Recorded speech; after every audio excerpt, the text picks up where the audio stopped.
देखकर नर, नारी, राक्षस, देवगण और पाताल लोक आश्चर्य में पड़ गया, जिन्होंने अपने वज्र के समान कठोर नख के अग्रभाग से दैत्यराज हिरण्यकश्यप का हृदय विदीर्ण कर दिया।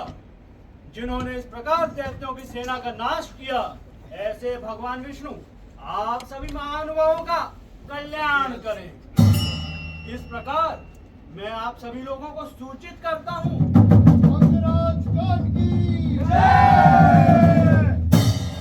इस प्रकार आप लोगों को सूचित करने में व्यग्र मुझे यह किस प्रकार का स्वर सा सुनाई देता है, देखता हूँ। निवेदन करो महाराज अंतदेशाधिपति कर्ण से। अच्छा, समझा। दुर्योधन की आज्ञा पाकर दोनों हाथ जोड़े हुए घबराया हुआ परिचायक कर्ण को सूचित करता है, भयंकर युद्ध होने वाला है।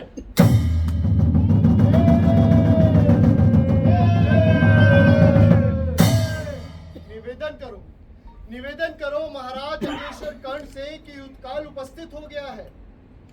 आज अर्जुन के ध्वज के सम्मुख सिंह के समान राजागण जो हाथी घोड़े रथों पर सवार हैं सिंहनाद कर रहे हैं, और अपराजय शक्ति वाले नागकेतु दुर्योधन ने भी युद्ध का आह्वान सुनकर तुरंत प्रस्थान किया। ये अंगराज युद्ध देव को धारण करके शैलराज के साथ अपने भवन से निकलकर युद्ध स्थल की ओर जा रहे हैं। अरे युद्ध रूपी उत्सव में ये सर्वप्रमुख अत्यंत पराक्रमी कर्ण का यह भूतपूर्व मानसिक संताप कैसा? अत्यंत पराक्रम से युक्त युद्ध स्थल में सर्व प्रमुख बलशाली कर्ण बुद्धिमान होके भी शोक में इस समय ऐसे परितम हो रहे हैं जैसे ग्रीष्म ऋतु का स्वाभाविक प्रखर किरणों वाला सूर्य मेघमाला से आच्छादित हो जाए। अच्छा, चलते हैं। क्या सर?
कभी नहीं हुआ कि मेरे शस्त्रों के संधान का लक्ष्य बनकर कोई भी राजा महाराजा जीवित बचे।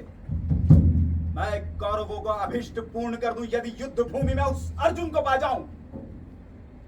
हे शल्यराज महाराज, जहां वो अर्जुन है मेरे रथ को उस और प्रेरित करो। बहुत अच्छा। हाँ!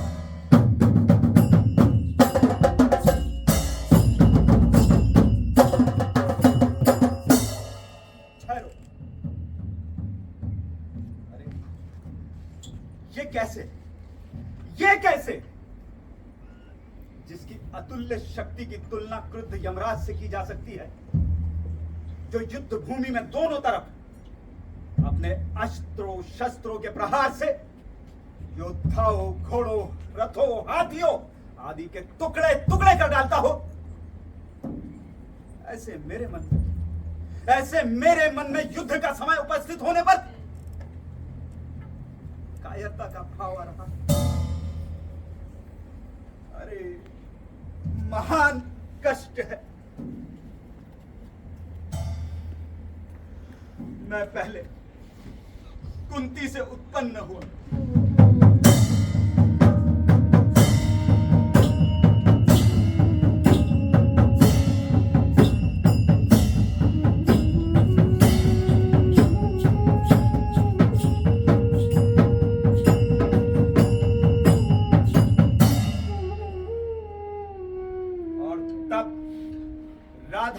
पुत्र के रूप में संसार में प्रसिद्ध हुआ। युधिष्ठिर आदि पांचों पांडव मेरे छोटे भाई, मेरे छोटे भाई, और मैं उनका ज्येष्ठ।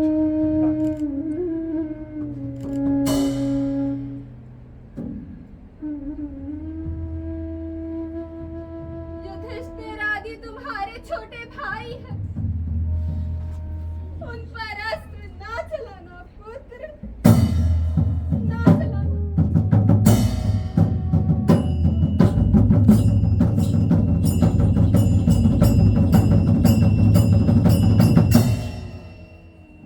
ये समय अत्यंत ही उपयुक्त है और अनेकों दिनों से प्रतीक्षित वो दिन भी आ गया है, किंतु क्यों मेरे अस्त्रों की शिक्षा व्यर्थ हो रही है? माता ने कहा भी था कि युधिष्ठिर आदि अपने भाइयों पर अस्त्र ना चलाना। अस्त्र। सुनो शल्यराज, महाराज, मेरे अस्त्रों की कथा। महाराज, इस वृतांत को सुनने का मुझ में भी बड़ा कौतूहल है। मैं पहले जामदग्नि के पास गया था। परशुराम? तब फिर? परशुराम विद्युत की लताओं के समान पीली और लंबी जटाओं वाले, प्रभा की परिधि से घिरे हुए, परशु को धारण किए हुए, मुनियों में श्रेष्ठ भृगुवंशियों के ध्वज और क्षत्रियों के विनाशक परशुराम। मैंने उन्हें नमन किया और एक तरफ जाकर चुपचाप खड़ा हो गया। तब फिर?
आशीष देते हुए कहा, आप कौन हैं और यहाँ क्यों आए हैं? फिर?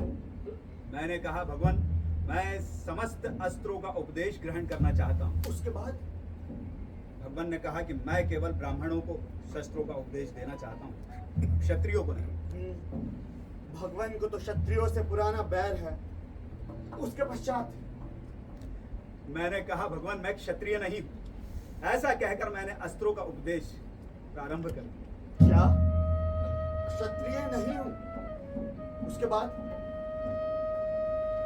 एक बार कुछ समय बाद फल मूल समिधा पुष्प कुसुम लाने के लिए मैं भी गुरु के साथ जंगल को गया। उसके बाद? वन में भ्रमण के परिश्रम से गुरु थक गए और मेरी भूख में हिस्सा गए।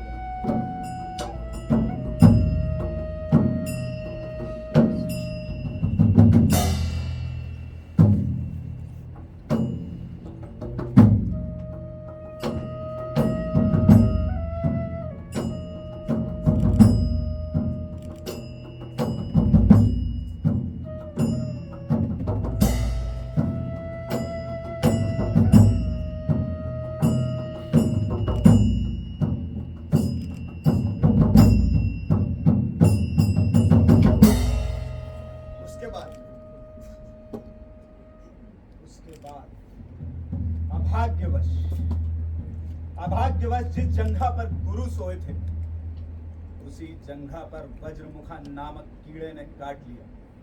क्या? वज्रमुख?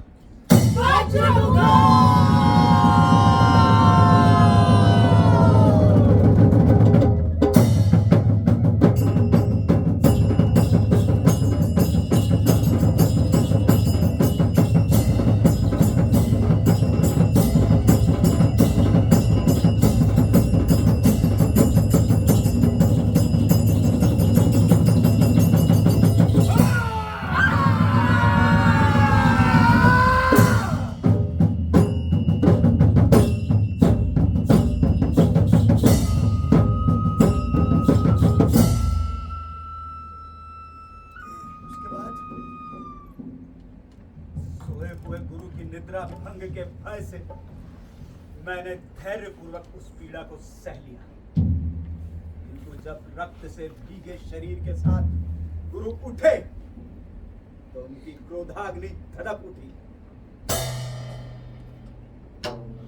क्षत्रिय कुल रहस्य उद्घाटन और असत्य कथन से क्रोधित होकर उन्होंने मुझे शाप दिया।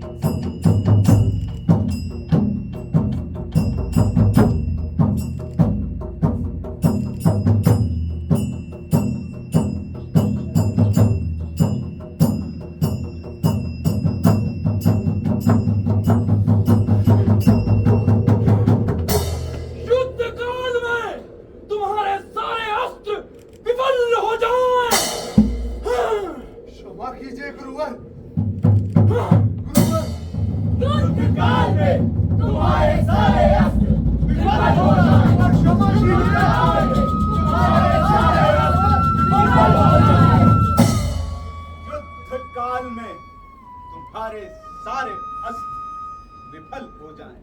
ओह, बड़ी कष्टकर बात कही उन्होंने। तभी तो इन अस्त्रों की कथा की परीक्षा करता हूं, किंतु ये सारे अस्त्र निशक्त से दिखाई पड़ते हैं। ये दीन भावापन्न विवश से घोड़े बारंबार अपनी आंखों को बंद किए हुए ठोकरे खा रहे हैं। सप्त छत के समान ये मदमस्त गजराज दीन होकर मुझे रणभूमि से लौटने का निवेदन कर रहे हैं। ये शंख, ये दुंदुभी निशब्द सी है। बड़ा कष्ट है, बड़ा कष्ट है। ये सब क्या है? कष्ट, कष्ट और विषाद व्यर्थ है शल्यराज। कष्ट और विषाद व्यर्थ है, क्योंकि संग्राम में मारे जाने पर स्वर्ग प्राप्त होता है और जीतने पर यश मिलता है। अतएव लोक में ये दोनों ही माननीय माने जाते हैं। तो युद्ध में निष्फलता कहां?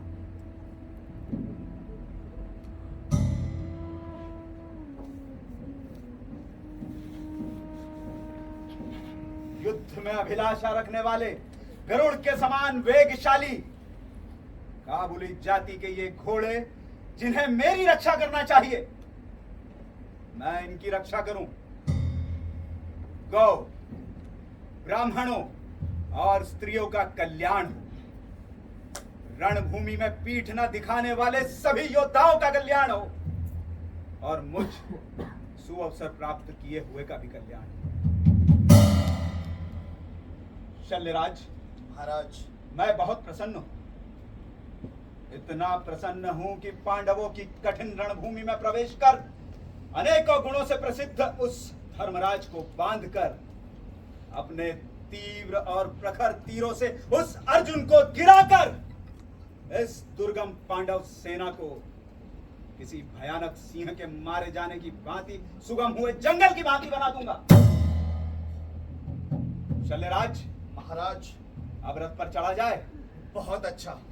जहां वो अर्जुन हो मेरे रथ को उस ओर ले चलो। अच्छा। हाँ।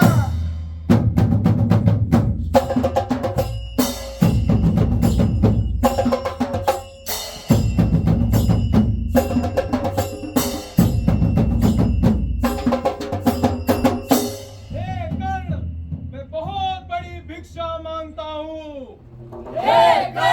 मैं बहुत बड़ी भिक्षा मांगता हूँ। ये तो बड़ा तेजस्वी शब्द है। ये कोई साधारण ब्राह्मण नहीं, अपितु कोई ऐश्वर्यवान व्यक्ति है, जिसके गंभीर घोष को सुनकर मेरे चलते हुए घोड़े अपने कानों को खड़ा हो करके निर्निमेष दृष्टि से गर्दन को एक तरफ मोड़कर यकायक रुक गए हैं, जैसे सब चित्र लिखित हो, इनका अपने शरीर पर कोई वश ना हो। शल्यराज, इन ब्राह्मण को बुलाएं। रुकिए, मैं बुलाता हूं। हे श्रीमान, श्रीमान, इधर आइए, इधर। हे मेघ, सूर्य के साथ तुम सब चले जाओ।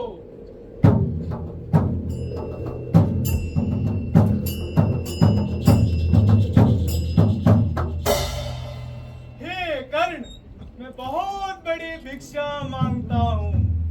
ऐश्वर्यवान, मैं अत्यंत प्रसन्न हूं। मेरा ऐश्वर्य सुनिए। अनेकों राजा महाराजाओं के मणिमय मुकुट जिसके चरणों में शोभित हो, वो कर्ण आपके चरण स्थलों की धूलि में पवित्र मस्तक वाला होकर इस संसार में कृतार्थ होकर आपको नमस्कार करता है। मुझे क्या करना चाहिए? यदि दीर्घायु हो ऐसा कहता हूँ तो वह चिरंजीवी होगा, और अगर ना कहूँ तो वह मुझे मूर्ख समझेगा। दोनों में से अब मुझे क्या करना चाहिए? अच्छा, समझा। सूर्य की भांति तेजवान, चंद्र की भांति हिमवान एवं सागर की भांति तुम्हारा यश हो। भगवान, दीर्घायु हो ऐसा क्यों नहीं कहा? अथवा यही अति सुंदर है, क्योंकि केवल धर्म ही मनुष्य द्वारा यत्न पूर्वक साध्य है। राजलक्ष्मी तो सर्प की जीवा की भांति चंचल है। एक राजा का पालन करने वाला जो राजा होता है, वो अपने शरीर के बाद केवल यश द्वारा ही तो जीवित रहता है। हे भगवान, बताएं क्या दूं? मैं बहुत बड़ी भिक्षा चाहता हूँ। आपको बहुत बड़ी भिक्षा दी जाएगी। हे ब्राह्मण श्रेष्ठ, यदि आपको प्रसन्न पसंद हो तो जिनके सिंहों के ऊपरी भाग स्वर्ण मंडित हो, जो स्वस्थ, सुंदर और युवती हो, अमृत तुल्य दुग्ध की धारा बहाने वाली संतुष्ट बछड़ों के साथ, ऐसी धन धान्य साहित्य हजारों गाय मैं आपको दूंगा। हजारों गाय?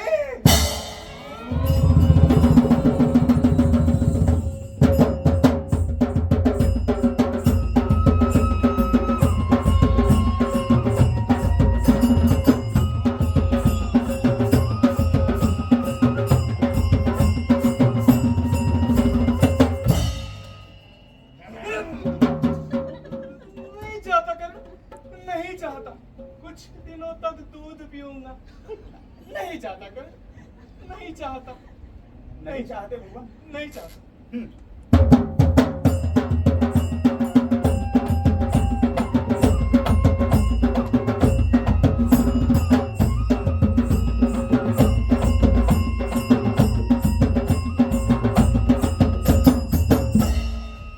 हे भगवान, और सुनिए। सूर्य के घोड़ों के सदृश अनेकों राजाओं द्वारा प्रशंसित उच्चतम काबुली जाति के अद्भुत गुणों से युक्त अनिल के समान तीव्र वेग वाले, युद्ध में जिनकी वीरता परखी जा चुकी हो, ऐसे हजारों घोड़े मैं आपको दूंगा। हजारों घोड़े?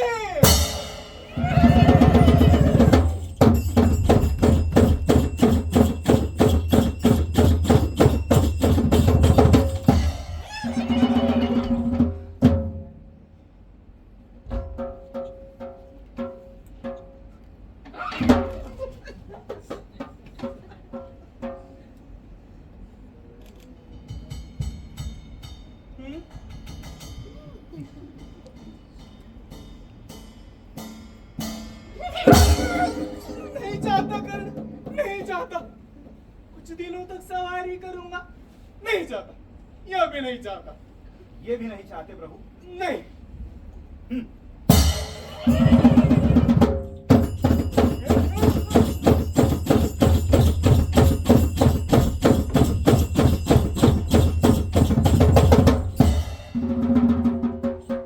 हे भगवान, और सुनिए।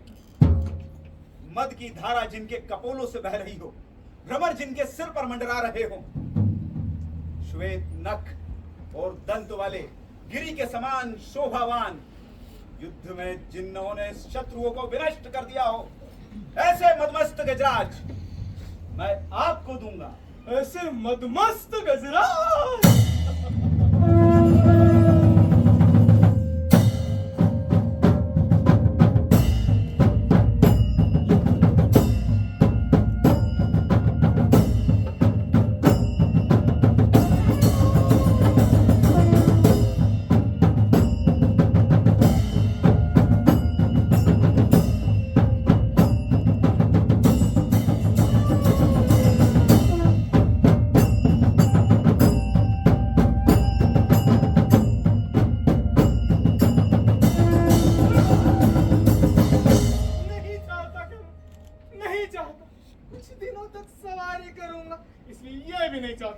भगवान ये भी नहीं चाहते? नहीं।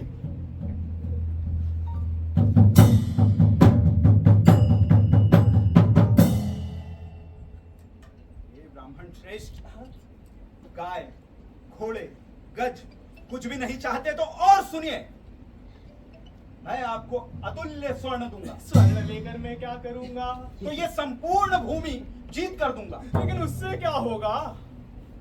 तो अपने अग्निष्टोम का फल दूंगा। फल लेकर मैं क्या करूंगा? तो अपना सिर दूंगा।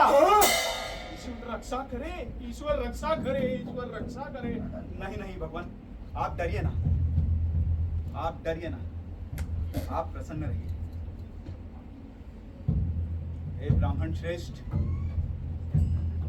मेरे अंगों के साथ साथ मेरे शरीर की रक्षा करने वाला अंगराज, समस्त अस्त्रों, देवताओं और दानवों से अभेद्य यह कवच है। यदि आपकी इच्छा हो तो ये कवच और कुंडल मैं आपको देता हूं।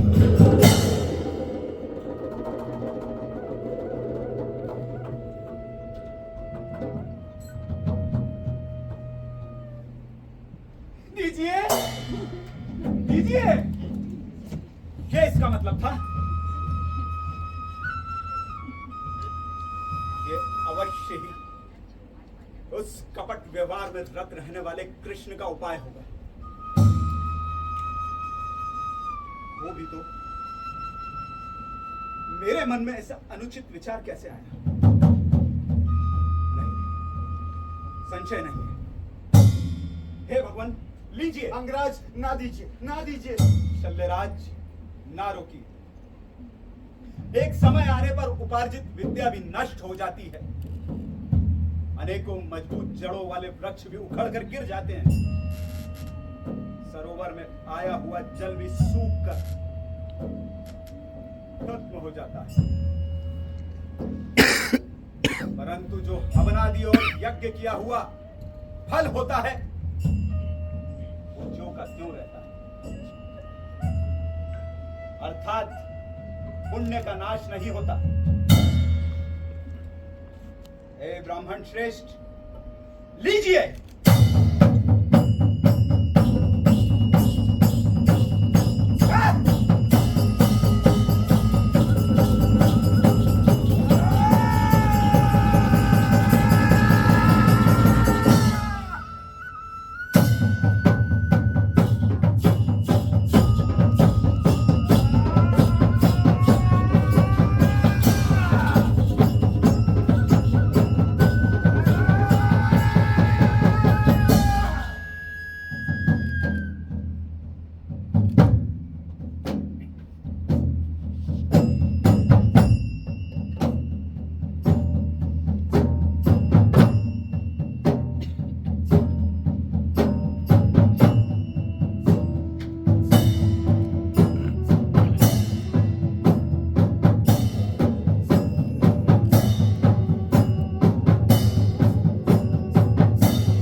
अर्जुन के विजय के लिए मैंने जो सब देवताओं से प्रतिज्ञा की थी वो आज पूर्ण कर ली गई है। अब मैं ऐरावत पर बैठकर अर्जुन और कर्ण के युद्ध को देखूंगा।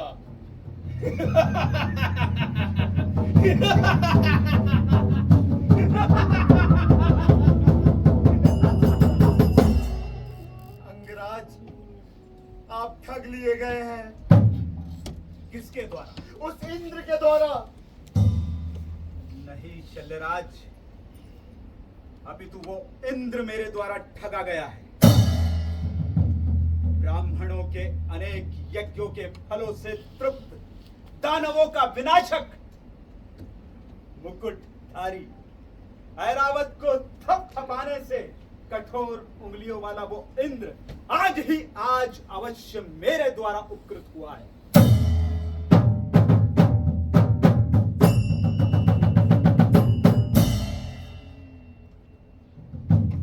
हे कर्ण, कवच और कुंडल मांग लेने के पश्चाताप से युक्त इंद्र के द्वारा तुम उपकृत किए गए हो।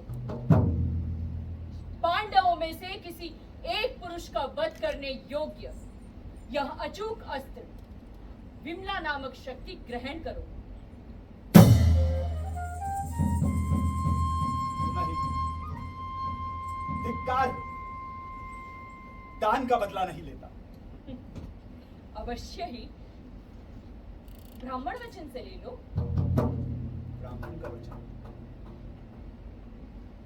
ब्राह्मण का वचन नहीं टालता। कब प्राप्त हो? जब स्मरण करोगे तभी प्राप्त करोगे। मैं उपकृत हूं।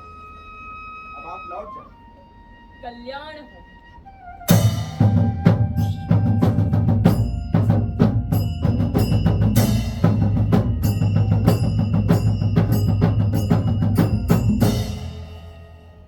शल्यराज महाराज, तो अब रथ पर चढ़ा जाए। बहुत अच्छा।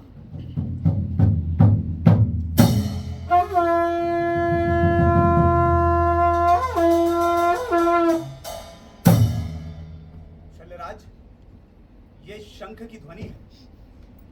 ये क्या है? प्रलयकालीन समुद्र के समान गंभीर ध्वनि वाला ये कृष्ण का शंख है या अर्जुन का? युधिष्ठिर की पराजय के बाद कुपित मन होकर अवश्य ही अर्जुन आज मुझसे यथाशक्ति युद्ध करेगा। हे शल्यराज महाराज, मेरे रथ को उस और प्रेरित करो जहां वो अर्जुन है। अच्छा। हाँ!